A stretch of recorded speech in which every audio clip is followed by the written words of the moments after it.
And a good afternoon, everybody. Welcome to another edition of the Calvary Coaches Show. I am your host, Richard Holdridge. We are just about an hour from game time where Calvary will be taking on Shaw. I'm here with the head baseball coach of the Calvary Christian Knights, Coach Steve Smith. How you doing, Coach? I'm doing well. All right. Well, let's talk about the season so far. Played a lot of tough opponents, and you got a pretty tough opponent here. I do want to start with the non-region play because you've had several road trips in the GIAA to Perry to face Westfield School and up to Locust Grove to face Strong Rock. Talk about what your takeaway was having to get those series out of the way, because now the rest of the region opponents, you won't have to leave the city of Columbus. Yeah, I mean, first two region series inside GIA, both of them were road trips.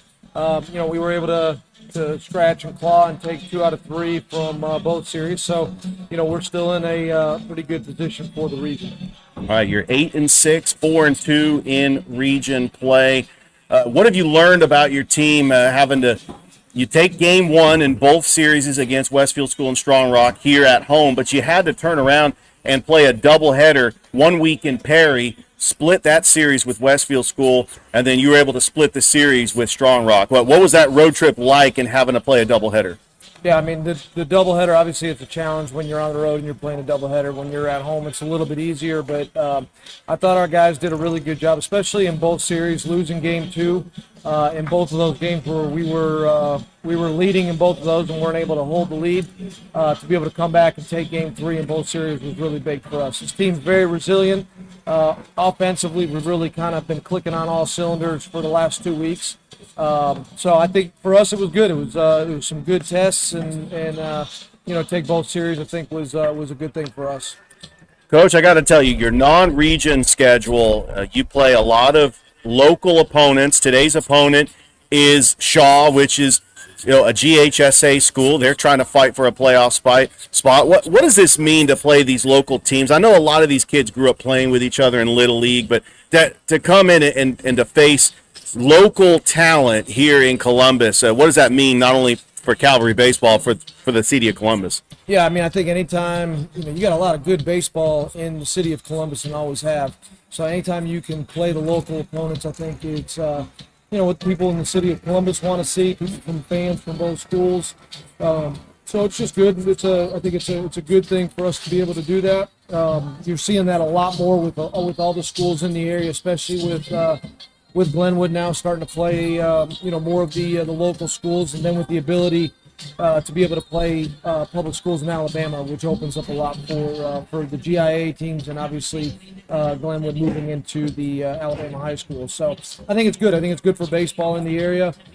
There's a lot of talent around here, and it makes sense for us all to be playing each other. Coach, let's talk about the team. Tommy Irving was your opening day starter, got the win over Lakeside. You've had Braxton Wilkinson come on as of late as a solid starter. Who are some of the other pitchers that stepped up? And do you feel confident that you're going to have a solid starting pitching, especially when you got region opponents, Brookstone and Pacelli, that are going to be down the road in a couple weeks? Yeah, I mean, obviously the whole first part of the first third of the year was really trying to figure out who we had. We had some guys that didn't really have a whole lot of experience at the varsity level, so getting a chance to give them that experience. It obviously starts with Tommy. Braxton's been really good for us in 2 out of his 3 starts. Colton Silvestri has given us some big innings. Brady Reed, who's going to get the start today, has thrown some really big innings for us. But then recently, 2 guys that have kind of stepped up have been Braylon Frierson, which is a sophomore left-handed pitcher, and Fitzstone, which is a right-handed freshman. Those 2 guys have stepped up in the last week and a half, and have pitched some big spots, really in some games where we needed them to either close the game or keep it close as we kind of went into the late innings of games. A few other guys that we haven't seen yet that will be thrown at some point is Trip Ellison and hopefully Liam Hoka, and maybe even a couple other guys that they've been working on some different things, and we're hoping to have an opportunity to be able to throw some of those guys in the next week or so, which ultimately will help round out where our staff will kind of be. And then as we get into this week, we'll get tested with depth because we had a doubleheader obviously on Thursday, we play today, and then we play 4 games in 3 days, Monday, Tuesday, Wednesday, over in Cartersville for our spring break trip. So I think it's going to be good. It's, up to this point, 11 of our 14 games have been on the road. We play home today. We played 4 games on the road. So if you look at, just again, the early part of the year, what we've kind of put our guys up against a little bit intentionally, and hopefully it'll pay off as we get into the later part of the season. Coach, you lost a lot of seniors from last year's team. Talk about your hitters, because the leading hitter that leads the team in home runs, Bryson Brooks, and then you also have Cam Houston at the top of the order. I know that you were kind of flip-flopping the order. Cam was batting 1, Trip Ellison was batting 2, and then you flip-flop them. Just talk about just the timely hitting that your hitters been able to really get off to fast starts, especially at home. So Cam has been extremely hot.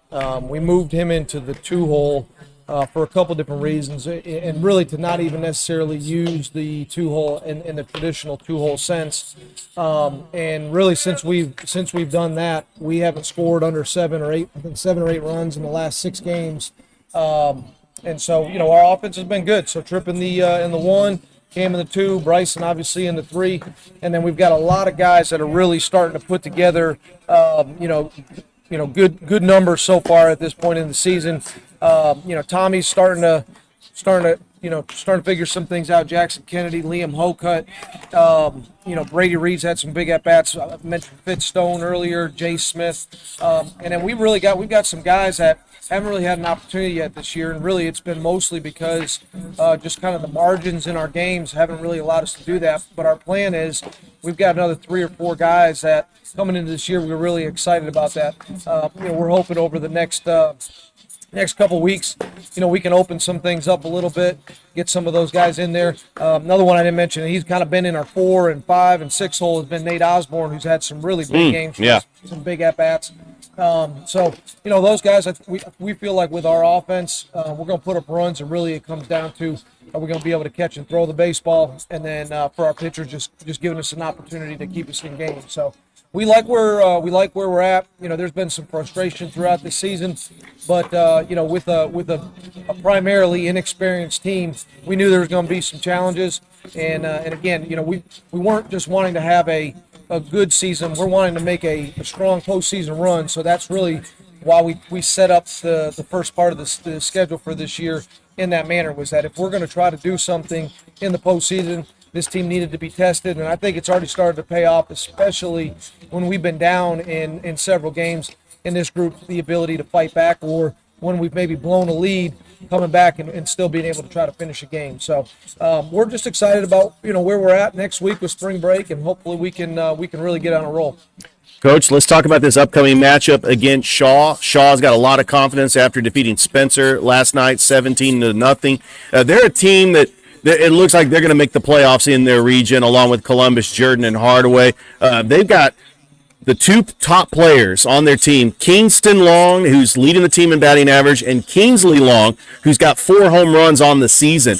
What are you looking forward to most about your Calvary pitchers facing these tough, aggressive hitters for Shaw that they like to get on base, they like to put the ball in play, but they're going to come out to play because they've got something to prove. Even though this is a non-region game, Shaw is a very scrappy team, and they got some talented players. They do. I mean, anytime you're facing a Howie Shackelford team, I mean, he's a really good coach. He's really, in my opinion, one of the best coaches in this area.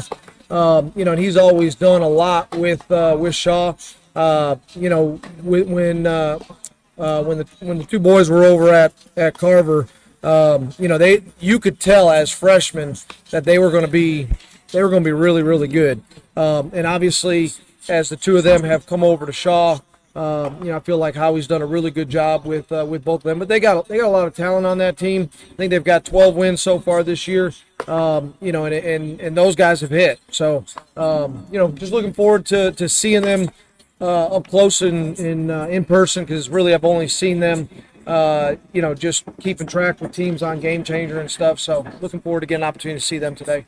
Of course, and we also feature them on Georgia Alabama Sports Live a couple of times. And you have some common opponents. They did lose to Brookstone on Wednesday, but I'm looking forward to this game. It's going to be the First pitch is at 3 o'clock. So if you're not doing anything, just come on down to Calvary and see some top quality baseball.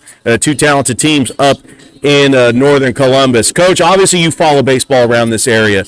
What Northside and Harris County are doing in their region has been phenomenal. But I got to tell you, the game of the week definitely was Jordan beating Hardaway 2-1. I was told by some Jordan fans that was the first time in 18 years that Jordan beat Hardaway. What has been your impression of the baseball around this area, the passionate fan bases, the local talent that comes out of District 8, and just talk about just baseball as a whole here in this city? Yeah, I mean, baseball in Columbus has always been good. You can go back 20 years ago, and it's always been good. We feel like over the last 10 to 12 years, we've really kind of put ourselves in that conversation as well with the success that we've had. But I'm a fan of baseball, especially in this area. So I love that we've got a lot of really good teams in this area. I was having a conversation with an umpire last night. I really feel like there's a lot of parity. You can look at several of the programs. For us, we consider us probably down a little bit this year than in the past. But when you look at all the teams in this area, they're very close. You look at Northside and the success that they've had this year. There's maybe a couple teams that have kind of separated themselves. Mainly probably Glenwood and Central. But you just look. There's just a lot of good baseball in this area. Yeah, and you can hear in the background that's your team warming up as they're moments away from first pitch. That will be at 3 o'clock, and you can catch that game here on Georgia Alabama Sports Live. Coach, I do want to talk about playing in the first year in the GIAA. The new rankings came out. They have you ranked 4th. Do you like where your team is at, or do you feel like there's still a lot of work to do, especially the first year in the GIAA? Yeah, I mean, there's definitely a lot of work to do. I mean, again, I mentioned I feel like we're down a little bit. You look at some of our pitching staffs that we've rolled out in the last 10 years, and it's a little bit different this year. We got some guys that we think are going to be really good pitchers, are going to be in that same echelon of what we've had in years past, but we haven't necessarily performed up to that this year. The biggest issue for us, which has really cost us, we got 6 losses that have cost us probably 4.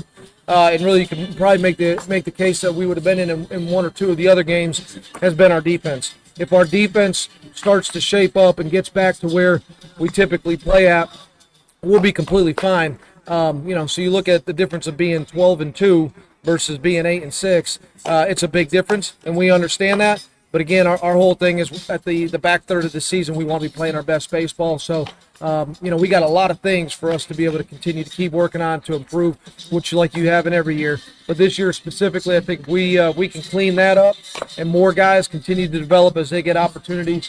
We'll be sitting in a good place at the end of the year. All right, so you're about to do a tournament up in Cartersville, Lake Point Arena up there at Cartersville, which I've never been there, but it's just talk about that tournament and what you're looking forward to about going up to Cartersville for spring break. Yeah, so we normally go to IMG. We played in the IMG National Classic the last 3 years. They moved their spring break tournament up a week, so we'll miss that this year. So we were looking at some other options.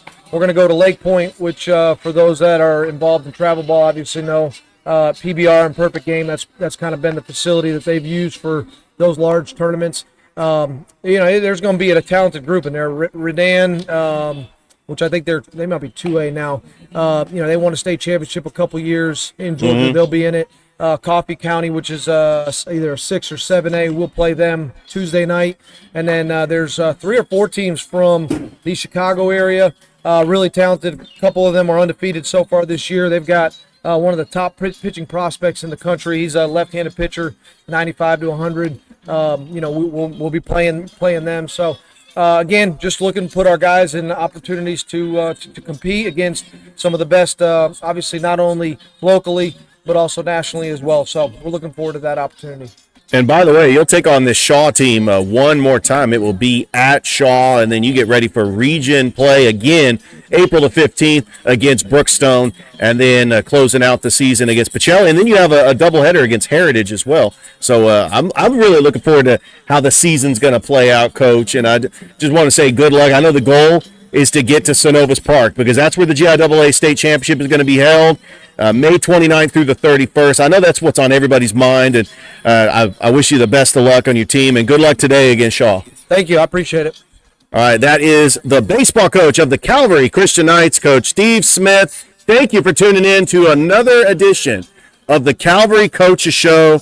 And don't forget that we will have first pitch, 3 o'clock, as the Calvary Christian Knights taking on the Shaw Raiders. You can catch that game on Georgia Alabama Sports Live. Thank you for tuning in, and get ready for the game. We'll see you next time on the Calvary Coaches Show.